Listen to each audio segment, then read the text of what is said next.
जर आपण मागच्या लेक्चरमध्ये असं पाहिलं की निसर्गवाद हा युरोप खंडामध्ये उदयाला आला होता. आणि दुसरी बाब आपण अशी पाहिली की जेव्हा जेव्हा आपण हिस्ट्री ऑफ इकॉनॉमिक थॉट या विषयाची रचना जर एकंदर पाहिली या पेपरची, तर आपल्याला असं दिसून येते की अर्थशास्त्राचा उदय होण्यापूर्वी जे काही आर्थिक विचार होते त्या विचारांना मांडायचं काम ज्या लोकांनी केलं त्यांचा आपण अभ्यास करत आहोत. पहिल्या प्रकरणाचं नाव अर्ली पिरियड असं होतं. आणि या अर्ली पिरियड अंतर्गत आपण प्रारंभीच्या काळी जे काही विचार होते त्यांचा अभ्यास केला. त्यामध्ये पहिला अभ्यास आपण असा केला की निसर्ग व्यापारवाद म्हणजे काय आहे, त्याची मुख्य वैशिष्ट्ये काय होती आणि त्याचा उदय नेमका का झाला याचा आढावा घेतला. आज आपण या प्रकरणातला दुसरा पॉइंट पाहणार आहोत. व्यापारवादा इतकाच महत्वाचा असलेला दुसरा मुद्दा, त्याचं नाव आहे फिजिओक्रसी. तर या फिजिओक्रसीला सुरुवात करणार आहोत. निसर्गवाद असं आपण मराठीमध्ये म्हणतो आणि इंग्रजीमध्ये त्याचं नाव फिजिओक्रसी असं आहे. हा जो निसर्गवाद आहे तो फ्रान्स या देशामध्ये उदयाला आला. नेमका हा निसर्गवाद काय होता याचा आपण आढावा घेणार आहोत. आता निसर्गवादी विचार जेव्हा आपण म्हणतो तेव्हा हे निसर्गवादी विचार कधी उदयाला आले ते आपल्याला पाहायचं आहे. 1760 ते 1770 या कालखंडादरम्यान फ्रान्समध्ये जी विचार प्रणाली अस्तित्वात होती तिला आपण काय म्हणतो, निसर्गवाद असं म्हणतो. मुळात प्रश्न असा निर्माण होतो की युरोपमध्ये एकीकडे व्यापारवाद आहे आणि दुसरीकडे मग हा निसर्गवाद आला कुठून. तर व्यापारवाद्यांनी असं सांगितलं होतं की तुम्ही काय करायचे, सोने चांदीचा साठा करायचा आहे, भरपूर व्यापार तुला अनुकूल ठेवायचा आहे आणि तो व्यापार तुलाच्या माध्यमातून आपलं राष्ट्र जास्तीत जास्त श्रीमंत कसं बनेल याचा विचार करायचा आहे. आणि साहजिक आहे मग सोन्याच्या मोहनीला बळी पडून युरोपमधल्या अनेक राष्ट्रांनी काय केलं, व्यापारवादी विचारधारा स्वीकारली. आता ही व्यापारधारी विचारधारा स्वीकारत असताना ती आपल्या देशाला लागू होती की नाही याचा त्यांनी विचार केला नाही. त्यामुळे काय झालं की परिस्थितीचा विचार न करता सगळ्यांनी सरसगट व्यापारवादी विचारधारा स्वीकारल्यामुळे ती सर्वच देशांना फायदेशीर ठरेल असं काही झालं नाही. काही देशांना याच्यामध्ये फायदा झाला, जसं की इंग्लंडला फायदा झाला, जर्मनीला फायदा झाला, परंतु काही राष्ट्रांना याच्यामध्ये मोठ्या प्रमाणात नुकसान होत होतं आणि त्या नुकसान होणाऱ्या राष्ट्रापैकी एक नाव होतं फ्रान्स. मग या फ्रान्स देशाचे खूप मोठ्या प्रमाणात नुकसान झालं. त्यामुळे या फ्रान्स देशामध्ये व्यापारवादाच्या विरोधात बंड व्हायला सुरुवात झाली आणि ही विचारधारा आपल्याला नको असा त्यांचा विचार झाला. जसं की आपण पाहतो की वेगवेगळ्या कालखंडामध्ये वेगवेगळ्या विचारधारा येत असतात. साम्राज्यवादाचा विचार आला, निसर्गवादाचा विचार आहे, त्यानंतर आता जागतिकीकरणाचा विचार आहे. काही राष्ट्र जागतिकीकरण स्वीकारतात, त्यांना लाभ मिळतो, काही राष्ट्रांना त्याचा लाभ मिळताना दिसत नाही आपल्याला. अशाच प्रकारचा कालखंड 1760च्या दरम्यान झाला आणि फ्रान्सला काही व्यापारवादी विचार रुचले नाही आणि फ्रान्सची अर्थव्यवस्था डबघाईला आली. यामुळे काय झालं की फ्रान्सने एका नव्या विचार प्रणालीचा उदय व्हायला सुरुवात झाली आणि ती विचारधारा 1760 ते 1770 या कालखंडादरम्यान फ्रान्समध्ये होती. या विचारधारेला निसर्गवाद असे म्हणतात. मग प्रश्न आपल्या पुढे असा निर्माण होतो की हा निसर्गवाद म्हणजे काय आहे. आपण त्याचा अर्थ पाहणार आहोत. निसर्गवादाचा निसर्गवाद नेमकं कशाला म्हणायचं, यांचे मुख्य विचारवंत काय होते आणि त्यांनी कोणत्या विचारधारा मांडल्या. पाहत असताना आपल्याला विचारधारा जेव्हा पाहतो आपण, कारण एखादी विचारधारा जेव्हा रुजते तेव्हा ती विचारधारा रुजण्यामागे कोण्या नाही तर कोण्या अर्थशास्त्रज्ञांचा, विचारवंतांचं काय असतं, योगदान असतं. मग हे योगदान कोण दिलं ते आपण पाहणार आहोत. याच्यामध्ये नावं दिसतात बघा आपल्याला. मुख्य विचारवंत जे आहेत ते फ्रान्सवा केने. त्यांचा जर आपण फोटो पाहिला तर हे फ्रान्सवा केने होते. फ्रान्सचा राजा जे होता लुई राजा, त्या लुई राजाचा पंतप्रधान होता हा फ्रान्सवा केने. आणि यांच्याविषयी अशी मजेशीर गोष्ट आहे बघा की हे एक फिजिशियन होते आणि एकदा पॅरिसच्या राजवाड्यामध्ये खूप मोठी पार्टी आयोजित केली होती. त्या पार्टीला बऱ्याच लोकांना निमंत्रण होतं. मग फ्रान्सवा केने देखील तिथे गेले. त्याच वेळेस काय झालं की राजाची राणी जी होती तिला चक्कर आली आणि त्यांचे जे डॉक्टर होते त्यांना काय त्या चक्रामधून दूर करता आलं नाही. तेव्हा फ्रान्सवा केने याने एक छोटीशी ट्रीटमेंट केली आणि त्यांनी तिला शुद्धीवर आणलं. त्यामुळं राजा इतका खुश झाला की त्यांनी काय केलं की या फ्रान्सवा केनेला आपल्या राजवाड्यामध्येच ठेवून घेतलं आणि त्यांना सांगितलं की आजपासून तुम्ही राजाचे वैद्य राहणार आहात. परंतु फ्रान्सवा केने आर्थिक बाबतीत आणि सर्वच बाबतीमध्ये विद्वान होता. त्यामुळे काय झालं की फ्रान्सवा केनेचा राजानं पंतप्रधान म्हणून नियुक्ती केली. या फ्रान्सवा केनेनं काय केलं की या निसर्गवादी विचारधारेची पाया उभारणी केली. याचबरोबर दी गुर्ने नावाचे दुसरे विचारवंत आहेत. त्यांचं असं म्हणणं होतं, लेट अस अलोन, म्हणजे आम्हाला मोकळं सोडा. त्यानंतर तुर्गुए, मिरांबो, आता हे जे विचारवंत आहेत हे मिरांबो आहेत. मिरांबो एक विचारवंत होते. या सगळ्या लोकांनी काय झालं, निसर्गवादी विचारधारेचा पाया रचला. मुळात आपल्या पुढे आणखी एका प्रश्नाचं उत्तर द्यायचं राहिले की हा निसर्गवाद म्हणजे काय नेमकं, तर तो आपण पाहणार आहोत. निसर्गवादाचा अर्थ. निसर्गवादाचा अर्थ जेव्हा आपण पाहतो तेव्हा आपल्याला असं दिसून येते की निसर्गवादाला इंग्रजीमध्ये आपण फिजिओक्रसी असं म्हणतो. निसर्गवादाला इंग्रजीमध्ये आपण फिजिओक्रसी असं म्हणतो. फिजिओक्रसी हा शब्द जसं की इंग्रजी भाषांची मूळ जननीच ग्रीक आणि लॅटिन भाषा आहेत, त्या ग्रीक भाषेतील फिजिओक्रटिक या शब्दापासून काय बनलाय, फिजिओक्रसी नावाचा शब्द बनला आहे. त्याचा अर्थ रूल ऑफ नेचर असा होतो. रूल ऑफ नेचर याचा अर्थ काय, निसर्गाचा नियम असा होतो. म्हणून निसर्ग नियमावर आधारित असलेल्या अर्थव्यवस्थेच्या विचार प्रणालीला निसर्गवाद असे म्हणतात. आता निसर्ग नियमावर आधारित असलेली विचारधारा म्हणजे कोणती, जी काय आहे निसर्ग नियमावर आधारित आहे. मग त्या निसर्ग नियमावर आधारित असलेल्या विचारधारेला आपण काय म्हणतो, निसर्गवाद असं म्हणत असतो. आता ही निसर्गवादी विचारधारा नेमकी युरोपमध्ये कुठे उदयाला आली, तर ती फ्रान्समध्ये आली. आपण असं पाहिलं, निसर्ग नियम म्हणजे नेमकं काय असतात, मग आणखी त्याच्या खोलमध्ये जाऊन जेव्हा विचार करतो आपण तेव्हा वेगवेगळ्या शास्त्रज्ञाच्या आपल्याला व्याख्या पाहायला मिळतात. पहिली व्याख्या बघा, जेव्हा आपण पाहतो ती डू पॉट द मूर नावाचे विचारवंत होते. त्यांनी म्हणली निसर्गवाद म्हणजे नैसर्गिक व्यवस्थेचे किंवा नैसर्गिक पद्धतीचे शास्त्र होय. सोपा अर्थ सांगितला त्यांनी. निसर्गवाद म्हणजे काय, नैसर्गिक व्यवस्थेचे किंवा नैसर्गिक पद्धतीचे शास्त्र होय. आता निसर्गाने जी व्यवस्था निर्माण केली त्या व्यवस्थेला नैसर्गिक व्यवस्था असं आपण म्हणत असतो. पुढे पाहू, दुसरी व्याख्या जेव्हा आपण पाहतो तेव्हा ती प्राध्यापक L.H. हॅने यांनी केली. निसर्गवाद म्हणजे फ्रेंच लोकांनी व्यापारवादाविरुद्ध उभारलेले बंड होय. मी तुम्हाला अगोदरच म्हटलं की युरोपमधल्या सर्वच राष्ट्रांनी आपल्या देशाला व्यापारवादी विचारधारा लागू होते की नाही याचा विचार न करता सर्वांनी काय केलं, व्यापारवादी विचारधारेचा अंगीकार केला. आणि व्यापारवादाचा अंगीकार करणं साहजिक देखील होतं. कारण का, तर व्यापारवाद्यांनी काय म्हटलं होतं की आपलं राष्ट्र सगळ्यात जास्त श्रीमंत बनायला हवं. आणि आता कोणत्या देशाला वाटणार नाही, कोणत्या देशाच्या नागरिकांना वाटणार नाही की त्यांचं राष्ट्र सर्वात श्रीमंत असावं म्हणून. त्यामुळे त्यांनी सरसकट सर्वांनी व्यापारवाद स्वीकारला. परंतु यामुळे सर्वच राष्ट्र काही श्रीमंत बनले नाही. म्हणून अनेक राष्ट्रांना नुकसान होत होतं. यामध्ये सगळ्यात जास्त नुकसान होत होतं फ्रान्सला. म्हणून काय केलं की फ्रान्सच्या लोकांनी निसर्गवादाच्या विरोधात काय केलं, बंड केलं. म्हणून निसर्गवाद म्हणजे फ्रेंच लोकांनी व्यापारवादाविरुद्ध उभारलेले बंड होय, अशी व्याख्या केली जाते. पुढे पाहू, या निसर्गवादाच्या उदयाला कोणती कारणे जबाबदार झाली. पहिलं कारण झाले की व्यापारवादाला आलेला अपयश. मी अगोदरच सांगितलं असं की फ्रान्समधनं व्यापारवादी विचारधारा स्वीकारली, परंतु फ्रान्सला त्याच्यापासून जे अपेक्षित फायदा मिळायला हवा होता तो काय मिळाला नाही. फ्रान्सचं दिवसेंदिवस नुकसानच होत होतं. कारण याच्यामध्ये फक्त डच, पोर्तुगीज आणि इंग्लंड याच लोकांना जास्तीत जास्त फायदा होऊ लागला होता व्यापारवादातून. त्यांचाच साम्राज्य विस्तार होत होता, त्यांना आर्थिक लाभ मिळत होते, त्यांचा व्यापार वृद्धिंगत होत होता आणि ते विदेशी चलन, सोने, चांदी आणि इतर मूल्यवान धातूचा साठा होत होता. परंतु फ्रान्समधून मोठ्या प्रमाणात संपत्ती विदेशात जाऊ लागली होती. फ्रान्सच्या लोकांना हे काही आवडणं गेलं होतं. म्हणून व्यापारवादाला जे अपयश आलं त्यामुळे यांनी चला बुवा दुसरी व्यवस्था आपण स्वीकारू या अनुषंगाने विचार केला आणि निसर्गवादी विचारधारा मांडली. पुढचा विचार जेव्हा पाहतो आपण तर शेतीकडे झालेले दुर्लक्ष. फ्रान्स हा मुळात कृषीप्रधान देश होता. त्यांनी व्यापारवाद स्वीकारल्यामुळे सर्वजण व्यापार करायला लागले आणि त्यामुळे ॲग्रिकल्चरकडे दुर्लक्ष झालं. ॲग्रिकल्चरकडे दुर्लक्ष झाल्यामुळे शेती डबघाईला आली आणि त्यांचं जे मूळ उत्पादन होतं तेच कमी व्हायला लागलं. आता मूळ उत्पादन कमी झालं त्यामुळं अन्नधान्याचा प्रश्न निर्माण झाला.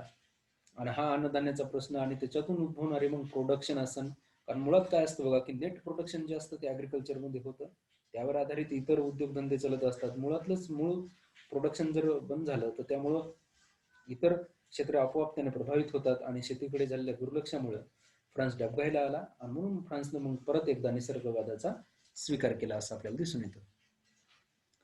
तिसरा मुद्दा आहे शेतकऱ्यांवरील कराचा बोजा. मी अगोदरच सांगितलं असं की व्यापारवादामुळे सर्वजण व्यापाराकडे वळले होते, परंतु त्यामुळे त्यांचं शेतीकडे दुर्लक्ष झालं आणि दुसऱ्या बाजूने शेतीवर मोठ्या प्रमाणात टॅक्स लागत होते. आता हे टॅक्स लागत असताना उत्पादन नाहीये, टॅक्स वाढते आणि म्हणून मग काय करावं, तर त्यांनी सांगितले की व्यापारवादी विचारधारा आपण सोडून देऊ, जिच्यावर खूप मोठ्या प्रमाणात टॅक्सेस आकारले जातात, आणि म्हणून मग व्यापारवाद सोडून देऊन पुन्हा मूळ निसर्गाकडे वळण्याचा मानस त्यांनी स्वीकारला.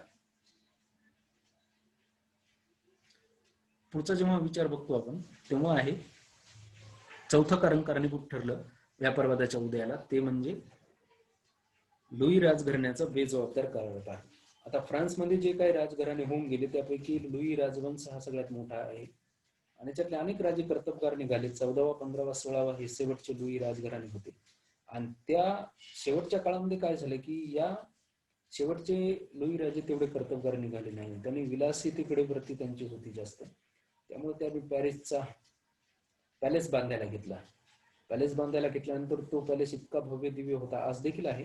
फ्रान्सला जे लोक जातात ते तो पॅलेस बघायला जातात आणि त्यामुळे फ्रान्सने तो पॅलेस बांधायला सुरुवात केली. त्यामुळे मोठ्या प्रमाणात टॅक्सेस लावले, व्यापारामधून लाभ मिळत नाही, ऍग्रिकल्चरकडे दुर्लक्ष झाले नाही. याच्यामध्ये राजाने एवढं मोठं काम काढलं, त्यामुळे मोठ्या प्रमाणात टॅक्सेस लावावे लागले आणि लोकांकडे काही संपत्ती साधनच नव्हतं, म्हणून लोकांनी काय केलं, मोर्चे काढायला सुरुवात केली. असाच एक मोर्चा 16 लुईच्या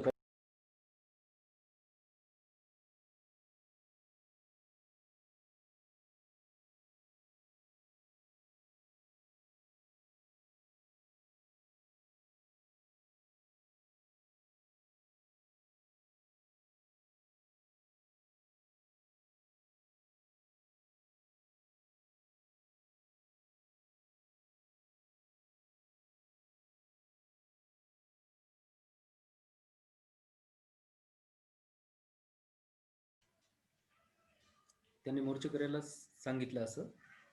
हॅलो हॅलो हॅलो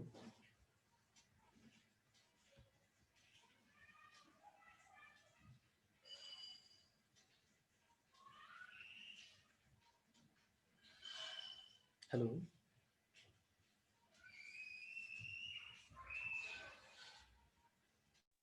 हो सर, आता आवाज क्लिअर आहे तुमचा.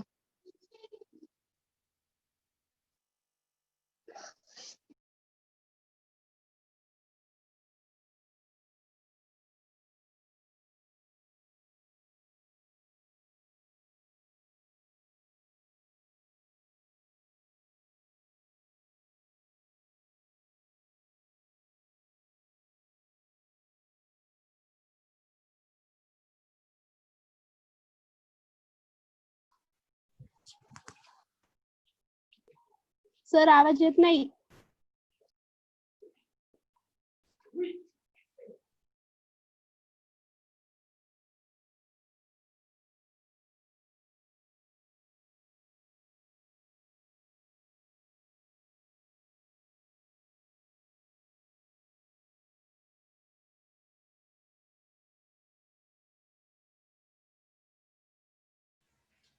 हॅलो हॅलो हॅलो हॅलो येतोय का? ठीक आहे. हॅलो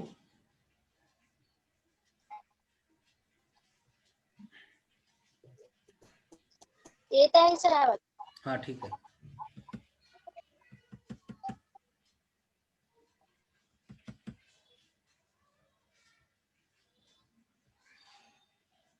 आणि मग लोकांनी मोर्चा काढला, तो मोर्चा पॅरिसच्या राजवाड्यावरला.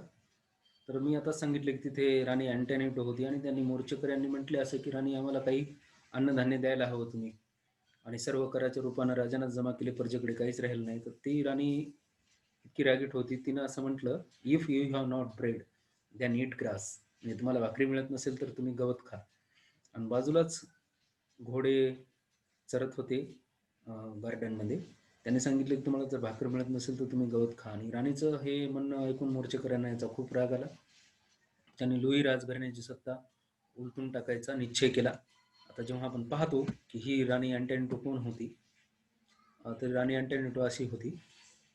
ती 16व्या लुईची पत्नी होती राणी अँटोनिएटा, आणि तिच्या इच्छेखातीरच पॅरिसच्या राजवाडा तितका सुंदर करण्यात येत होता.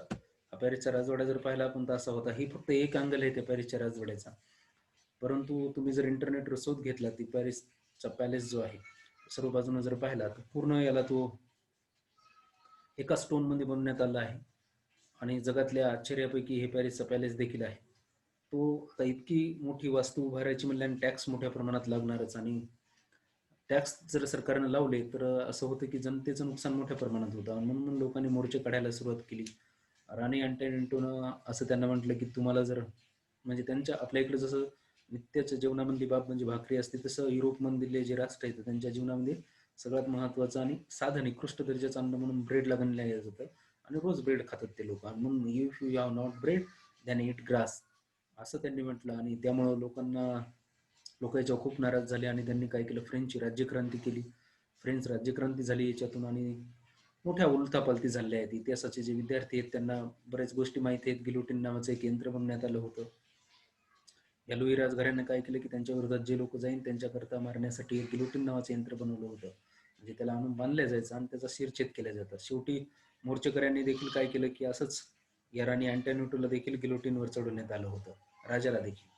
असो, पण या लुई राजघराण्याचा जो बेजबाबदार कारभार होता यामुळे फ्रान्स डबघाईला आला, आणि याच्यातून काय करावं लागेल तर विचारवंत आणि लोकांचं असं म्हणणं होतं जनसामान्य प्रजेचं की आपल्याला व्यापारवाद सोडून द्यावा लागेल आणि निसर्गवाद स्वीकारावा लागेल, आणि म्हणून त्यांनी निसर्गवाद स्वीकारला.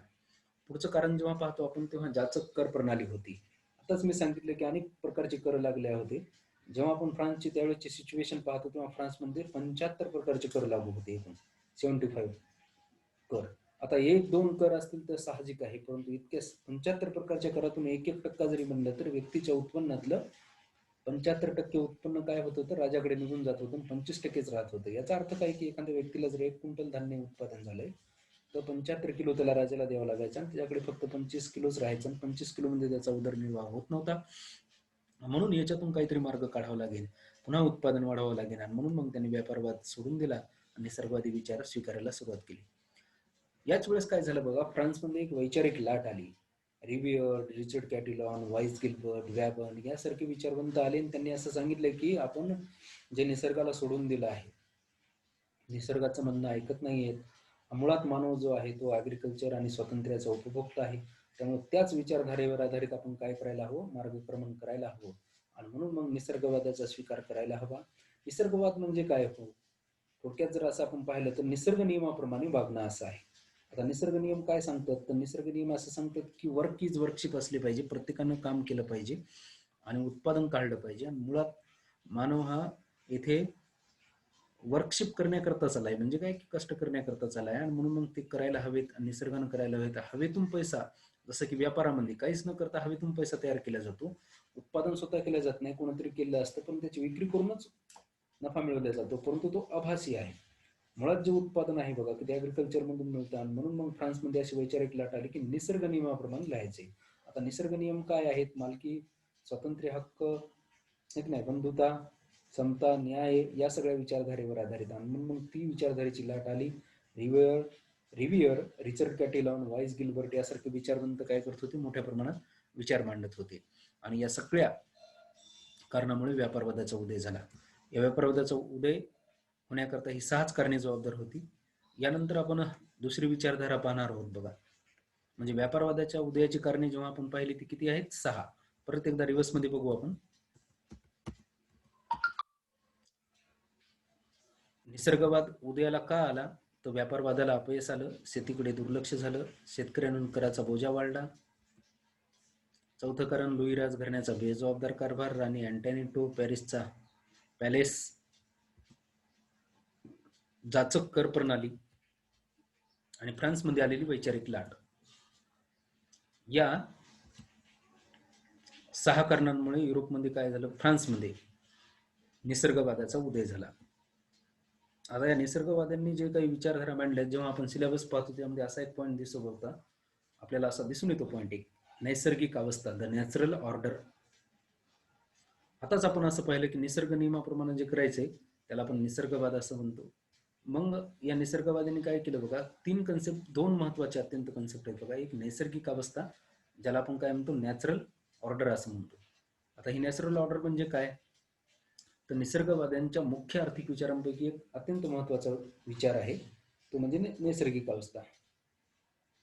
व्यापारवाद्यांनी काय केलं बघा की व्यक्ती आणि समाजावर मोठ्या प्रमाणात बंधने लादली होती, त्यामुळे व्यक्ती आणि समाजाचे मोठ्या प्रमाणात नुकसान होत होते. वास्तविकता मनुष्य हा स्वातंत्र्याचा पुरस्कर्ता आहे आणि निसर्गाने देखील त्याच्यावर कोणतीच बंधने लादली नाहीत. कृत्रिम बंधने काढून टाकली तर व्यक्ती आणि समाजाचे हित होईल असे निसर्गवाद्यांना वाटत होते, म्हणून त्यांना नैसर्गिक अवस्थेची संकल्पना मांडली. बघा की व्यापारवाद्यांनी काय केलं की नफा कमवायचा तर सगळं टॉप सिक्रेट असलं पाहिजे आणि लोकांवर मोठ्या प्रमाणात टॅक्स लावले. आता टॅक्स निसर्गानं सांगितलंय का कोणावर टॅक्स लावा म्हणून? नाही सांगितलं.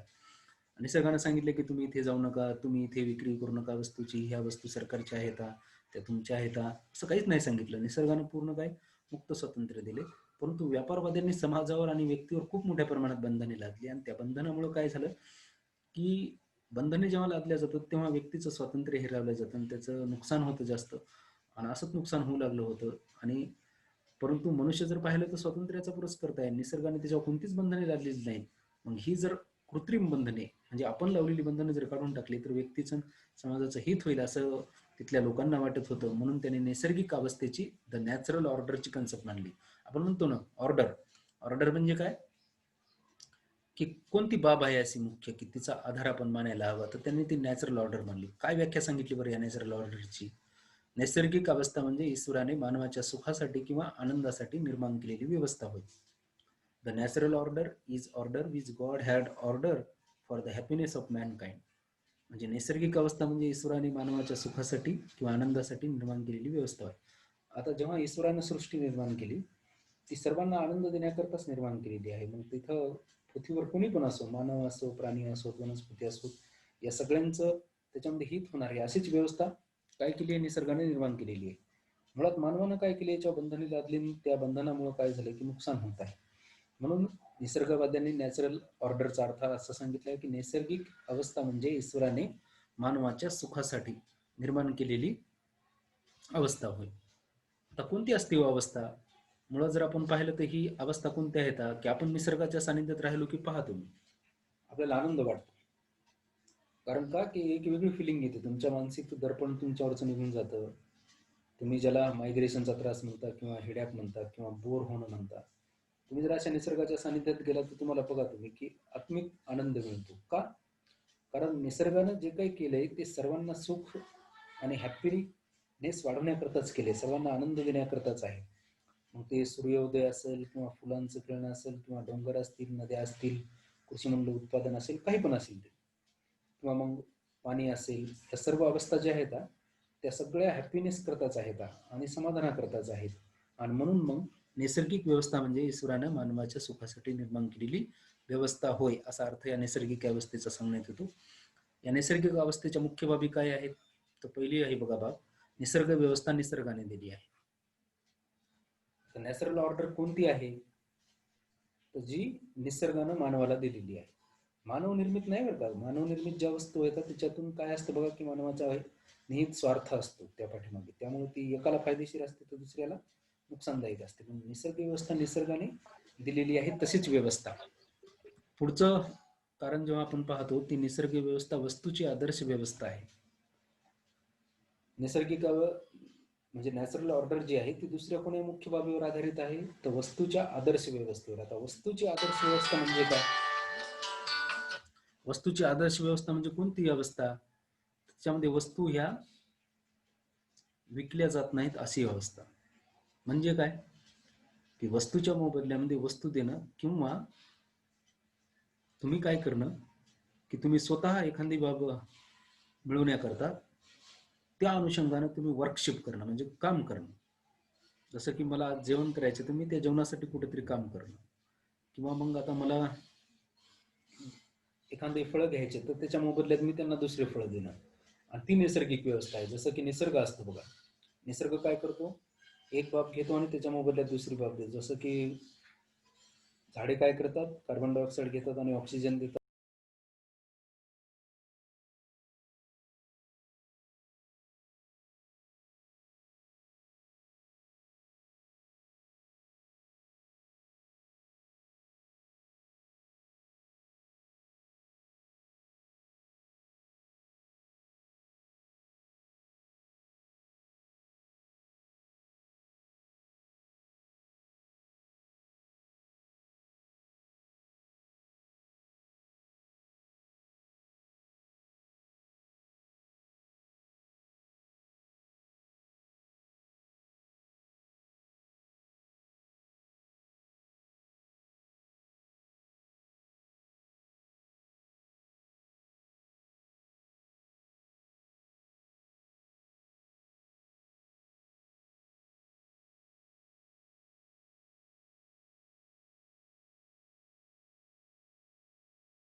हॅलो, आवाज येतोय? हॅलो.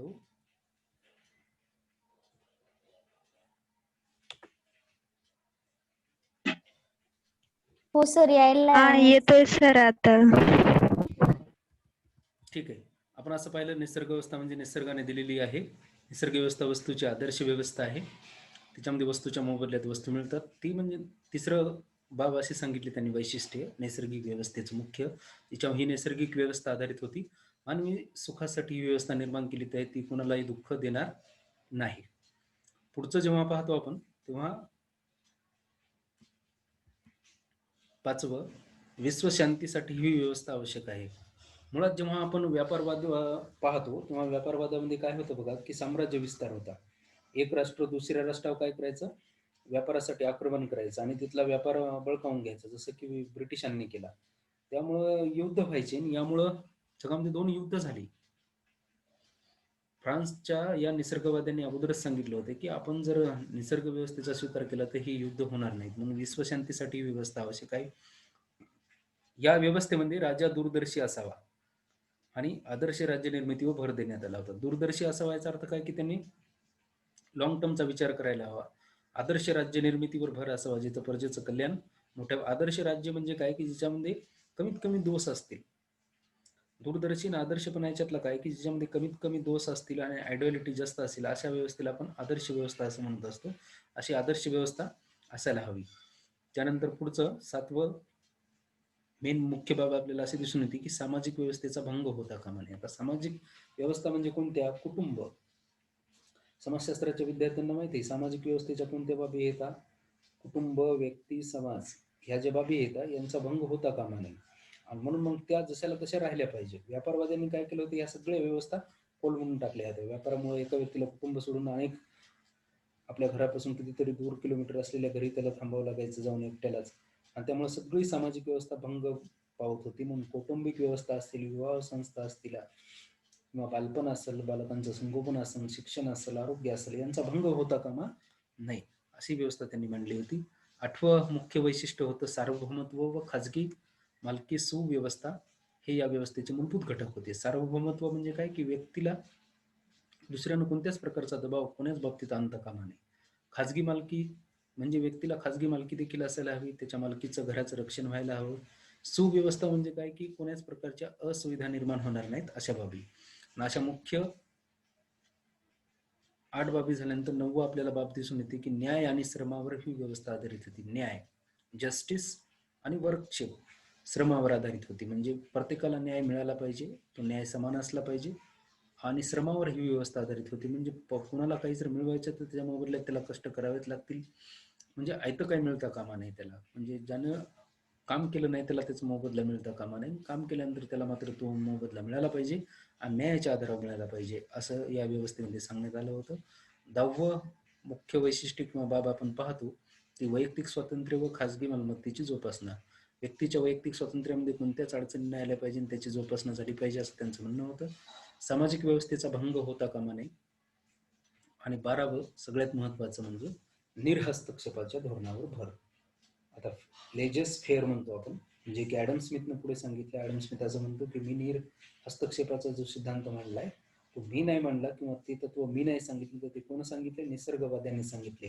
निर्हस्तक्षेप याचा अर्थ काय, की सरकारनं कोणताच हस्तक्षेप बाजारपेठेमध्ये करायचा नाही आणि त्या सगळ्या व्यवस्था काय करायच्या, मार्केटला करू द्यायच्या. आणि त्या मार्केटनं केल्या की ऑटोमॅटिक व्यवस्था बरोबर होतात आणि सरकारनं जायचं काठी आणि निर्बंध लागता कामा नये. आणि म्हणून मग लेजस फेअर, लेटस अलोन, आम्हाला मोकळं सोडा, असं या विचारधाऱ्याने सांगितलं होतं. ते निर्हस्तक्षेपाचं हे धोरण होतं. तर इथे आपला हा शेवटचा पॉईंट राहिलाय फक्त, निसर्ग नियमाच्या पालनावर भर आणि समतोल, न्याय, समाजित. आता सर्वांनी निसर्गाचे नियम पाळायचे आहेत. कोणच निसर्ग नियमाच्या विरोधात जायचं नाही. अतिरिक्त संपत्तीचा साठा पाळायचा नाही, कोणाला फसवायचं नाही, कामाच्या मोबदल्यात काम घ्यायचं आणि समतोलपणा असला पाहिजे. एक गरीब एक श्रीमंत असता कामा नये, कोणावर न्याय बी असता कामा नये, समाजाचं हित देखील साध्य झालं पाहिजे. अशा मुख्य 13 विचारधारेवर हा काय होता, फिजिओक्रसी जो होता, निसर्गवाद, तो आधारित होता. इथे हा आपला सिद्धांत संपतो. आज आपण 2 विचारधारा पाहिल्या, की निसर्गवाद म्हणजे काय आणि त्या निसर्गवादाची मुख्य नॅचरल ऑर्डर काय असते ते. तुमच्या काही अडचणी असतील तर तुम्ही बोलू शकता. आता तुम्ही तुमच्या माईकून बोलू शकता. नाहीतर आपण ही मीटिंग स्टॉप करूयात. हॅलो. आणि हॅलो, सर्वांनी काय करायचं बघा की या मीटिंगला तुम्ही उपस्थित होतात म्हणून मेसेज मध्ये असा हँड दाखवायचा आहे. मेसेजची तुम्हाला सुविधा आहे बघा. तुम्ही जर तुमच्या त्या गुगल मीटला पाहिलात त्याच्यामध्ये तुम्हाला तुम्ही काही शेअर करू शकता. त्याच्यामध्ये तुम्ही येस म्हणून शेअर करायचे. म्हणजे यामुळे काय होईल बघा की आपल्याला कोण कोण या मीटिंगला उपस्थित होतात ते आम्हाला कळेल. म्हणजे तुम्हाला याच्यावर चॅट करता येते बघा, चॅट बॉक्समध्ये जाऊन. तर तुम्ही ती चॅट करा. चॅटमध्ये तुम्ही येस म्हणून असा मेसेज टाईप करून सेंड करून टाका. म्हणजे आम्हाला कळेल की या मीटिंगला नेमके कोणकोणते विद्यार्थी उपस्थित होते आणि कोणते विद्यार्थी उपस्थित नव्हते. चालेल. तर सर्वांनी करा बघा, मेसेजच्या चॅट बॉक्समध्ये जाऊन येस म्हणून करा. म्हणजे तुमचं नाव वगैरे ऑटोमॅटिक आमच्याकडे येतं. तुम्ही फक्त येस म्हणून मेसेज करा. असं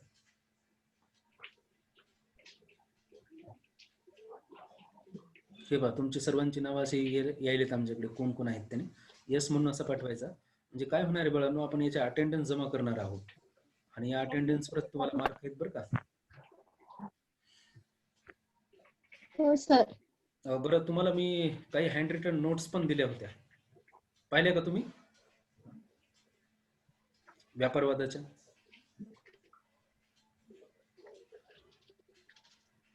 हो सर, बघितलं. पण तुम्ही त्या फक्त त्या नोट्सवर अवलंबून राहू नका बरं का. आता मी काढलेल्या आहेत त्या नोट्स, पण तुम्ही पण आता याच्यापेक्षा दर्जेदार नोट्स काढू शकता बरं का. तुम्ही त्याच्यामध्ये वाढ करायची आणखी. तुम्ही त्या नोट्सला आणखी कसं चांगलं बनवता येईल याचा प्रयत्न करायचा आहे. सर्व विद्यार्थ्यांचे जवळपास मॅसेज आलेत बघा. काही अडचणी आल्या त्या पेपरच्या? पेपर कसा वाटतोय बरं? अवघड वाटते की सोपा वाटते? सोपं आहे सर. सोपं आहे सर. सोपं आहे. आणि त्याला काय केलं बघा की मी त्याची रचना पण अशी करून घेतली. आणि विशेष म्हणजे काय बाळांनो की मी काय करतो बघा की मला एखादा पेपर जर मिळाला तर पहिल्यांदा मीच त्याचे 4-5 बुक त्याच्यावरचे दर्जेदार वाचून त्याच्या नोट्स तयार करतो. आता मी ज्या नोट्स तयार केल्यात की नाही, त्या नोट्सला मी काय काय केलंय बघा की अच्युत गोडबोलेचं अर्थात नावाचं पुस्तक तुम्ही पाहिलं असेल, ऐकलं नाव सर्वांनी? अच्युत गोडबोले नावाचे लेखक आहेत बघा, त्यांचं अर्थात नावाचं बुक आहे, त्याचा आधार घेतलाय. कृष्णराव पाटलांचा आर्थिक विचारांचा इतिहास आहे, देसाई भालेरावांचा आहे, परत मग जय पाटलांचा आहे. अशा मान्यवर लोकांचे ग्रंथ वाचून ह्या नोट्स तयार केल्यात. तुम्ही देखील काय करा बघा, थोडं इंटरनेटचा आधार घ्यायचा, विकिपीडियाचा आधार घ्यायचा आणि ह्या बाबी आणखी जास्त पाहायच्या बरं का. त्याच्यामुळे तुम्हाला लाभ होईल. बरं ठीक आहे, आपण एंड करावं का मीटिंग मग ही आता? हो सर. हा, एंड करू हो मग. सर. चालते ठीक आहे. हो सर.